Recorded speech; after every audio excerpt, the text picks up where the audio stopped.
ఇది మంచి ప్రభుత్వం అని చెప్పడానికి ఇది మరొక నిదర్శనం అని కూడా మీకు అందరికీ తెలియజేస్తున్నాం.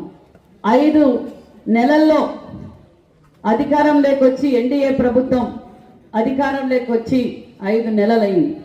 మీరు ఏ నమ్మకం అయితే ఈ రాష్ట్రానికి మళ్ళీ ముఖ్యమంత్రి చంద్రబాబు నాయుడు గారు అవుతానే ఈ రాష్ట్రం బాగుపడుతుందనుకుని సంకల్పంతో అక్కడ ముఖ్యమంత్రి గారిని ఇక్కడ వరదరాజు రెడ్డి గారిని గెలిపించారో ఆ నమ్మకం నిలబెట్టుకుంటున్న ప్రభుత్వం మన ఎన్డీఏ ప్రభుత్వం అని కూడా ఈ సభాముఖంగా మీకు తెలియజేస్తున్నాం.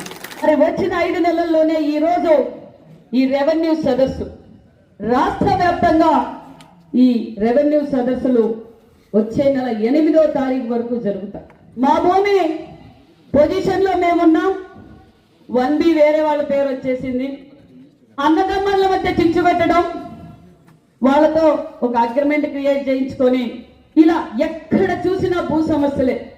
మొన్న క్యాబినెట్ లో అనగాని సత్యప్రసాద్ గారు మాట్లాడారు, సార్ ఇది ఒక గ్రీవెన్స్ లో పెడితే సరిపోదు, సోమవారం పెట్టి మన నియోజకవర్గం హెడ్ క్వార్టర్స్ లో పెడితే సరిపోదు సార్. ఈ 5 ఏళ్ల నుంచి ఈ అరాచక పాలనలో ప్రజలు ఇబ్బంది పడుతున్నారు సార్. ప్రతి గ్రామంలోనూ రెవెన్యూ సదస్సులు పెడితేనే ఈ సమస్యలు పరిష్కారం అవుతాయి సార్ అని ముఖ్యమంత్రి గారి దృష్టికి తీసుకెళ్లి ముఖ్యమంత్రి గారు కూడా పరిశీలించి అవును అని చెప్పి రెవెన్యూ మినిస్టర్ గారితో చర్చించి రెవెన్యూ అధికారంతో చర్చించి ఇలాంటి మంచి నిర్ణయం తీసుకున్నారు.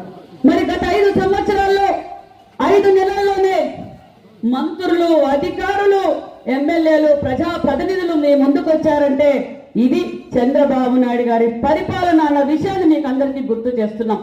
ఈరోజు సుమారుగా 5 నెలల లోపలే సుమారుగా రెవెన్యూ పిటిషన్స్ అంటే ఈ భూతగాథ సమస్యలు సుమారుగా 80,000 మంది అర్జీలు ఇచ్చారు. అంటే రాష్ట్రం ఏమోపోతుందో సుమారుగా 1,70,000 చిల్లర పిటిషన్స్ వస్తే దాంట్లో సుమారుగా 80,000 పిటిషన్లు రెవెన్యూవే ఉన్నాయి.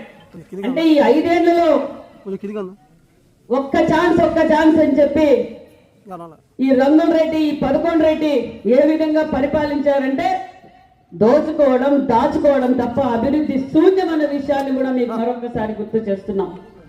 మరి ఇంకా చాలా సమస్యలు ఉన్నాయి.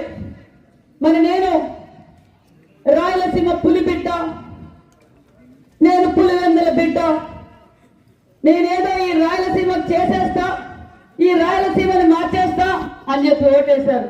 అమ్మాడి ఆ పులివెందుల్లో తాగడానికి నీళ్లు కూడా లేవు.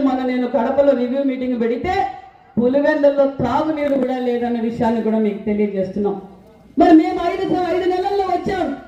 ఎక్కడ అక్రమ కేసులు మేము పెట్టలేదు. ముఖ్యమంత్రి గారు మాకు దిశ నిర్దేశించినది ఒకటే, ప్రజలు కష్టాల్లో ఉన్నారు, ప్రజలు సంపూర్ణమైన నమ్మకంతో ఎన్డీఏ ప్రభుత్వం అయితేనే ఈ రాష్ట్రం బాగుపడుతుంది, భావి తరాలు బాగుపడతారు అనే నమ్మకంతో వేశారు. మీరు ఎక్కడ కక్ష సాధింపు చర్యలకు వెళ్ళొద్దండి, ప్రజలకు ఏ సమస్యలు ఉన్నాయో తెలుసుకొని వాళ్ళ సమస్యలు పరిష్కారం చేయండి అని చెప్పారే తప్ప ఎక్కడ అక్రమ కేసులు పెట్టలేదు. సోదరులరా, నా మీద ఒక మహిళ మీద కూడా ఈ జగన్మోహన్ రెడ్డి పరిపాలనలో వచ్చిన నెలకే నా మీద కేసులు పెట్టి నా మీద మొత్తం 24 కేసులు పెట్టారు. ఆ మొదటి కేసు ఏం తెలిసిన, నా కంకర్ మిషన్ లో నేనే దొంగ, రాత్రి 12 గంటలప్పుడు కేసు పెట్టారు. 453 రోజులు నేను కూడా అప్స్కాండ్ అయ్యా. అంటే మేము అలాంటి కార్యాచరణలకి, అలాంటి అక్రమ కేసులకి మన ప్రభుత్వం పోలేదు. అభివృద్ధి ధ్యేయంగా మనం పనిచేస్తున్నామన్న విషయాన్ని కూడా మీకు తెలియజేస్తున్నాం. కాబట్టి మరి ఇక్కడున్న అధికారులు కూడా నేను తెలియజేసేది ఒకటే, ప్రజలు చాలా ఇబ్బందుల్లో ఉన్నారు. వాళ్ళ సమస్యలు చేతనైనంత వరకు తిప్పుకోకుండా, ఆఫీసుల చుట్టూ తిప్పుకోకుండా ఎప్పటికప్పుడు పరిష్కారం చేయవలసిందిగా కూడా ఈ సభాముఖంగా మీకు తెలియజేస్తున్నాం.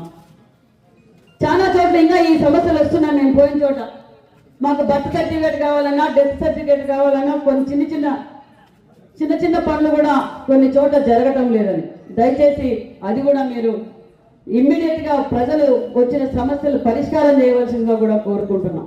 మైలవరం టెక్స్టైల్స్ పార్క్ ముఖ్యమంత్రి గారు మా టెక్స్టైల్స్, హ్యాండ్లూమ్స్ అండ్ టెక్స్టైల్స్ 5 సార్లు రివ్యూ మీటింగ్ పెట్టారు. చేనేతలకు మనం ఏం చేయాలా, హ్యాండ్లూమ్స్ అండ్ టెక్స్టైల్స్ మనం ఏం చేయాలని మొన్ననే టెక్స్టైల్స్ పాలసీ కూడా రిలీజ్ చేశాం. నేతన్నలకు ఈ సభ ద్వారా తెలియజేసేది ఒకటే, 14-19లో నేతన్నలు స్వర్ణయుగంగా భావించారు. వాళ్ళకు అనేక సంక్షేమ పథకాలు ఇచ్చాం, వాళ్ళకు కావాల్సిన పనిముట్లు సబ్సిడీతో ఇచ్చాం. మళ్ళీ కూడా 19-24లో నేతన్నల పరిస్థితి దారుణమైన పరిస్థితి, చాలా చోట్ల ఆత్మహత్యలు కూడా చేసుకున్నారు. మరి ఈ బటన్ రెడ్డి బటన్ నొక్కాడు, నేతన్నలు వేస్తామని చెప్పి 86,000 మందికి నేతన్న నేస్తం ఇచ్చారు. అందులో 32,000 మంది ఆ పోగంటే తెలీదు, ఆ మగ్గం అంటే తెలీదు, వైసీపీ కార్యకర్తలకు ఇచ్చారన్న విషయాన్ని కూడా మీకు తెలియజేస్తున్నాం. మరి మనం అధికారంలోకి వచ్చాం, అధికారంలోకి వచ్చిన తర్వాత నేతన్నలకు పెద్దపీట వేయబోతున్నాం అన్న విషయాన్ని కూడా మీకు తెలియజేస్తున్నాం. అదేవిధంగా ఇంకా నేతన్నలకు హెల్త్ ఇన్సూరెన్స్, ఇక్కడ నేతన్నలు ఎక్కువగా ఉన్నారు, నేతన్నలకు హెల్త్ ఇన్సూరెన్స్ కూడా ఇవ్వబోతున్నాం. మైలవరం టెక్స్టైల్ పార్క్ కూడా ఏర్పాటు చేయబోతున్నాం అన్న విషయాన్ని కూడా మీకు అందరికీ తెలియజేస్తున్నాం. మరి మా సోదరులు బీసీ సోదరులు అడిగారు, సోదరులారా రాష్ట్రం విడిపోయి 14-19లో మనం కూర్చోడానికి కుర్చీ కూడా లేదు. బీసీలు అంటేనే తెలుగుదేశం, తెలుగుదేశం అంటేనే బీసీలు. తెలుగుదేశం పార్టీకి వెన్నముక్క ఎవరంటే బీసీలను గుర్తించిన ప్రభుత్వం.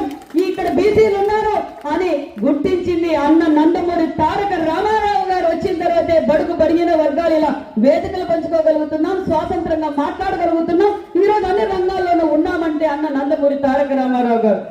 అదే స్ఫూర్తితోనే మన మాన్యశ్రీ ముఖ్యమంత్రి చంద్రబాబు నాయుడు గారు రాష్ట్రం విడిపోయి 14-19లో అప్పుల్లో ఉన్నా బీసీలకు పెద్దపీట వేసిన ప్రభుత్వం ఆనాటి తెలుగుదేశం ప్రభుత్వం.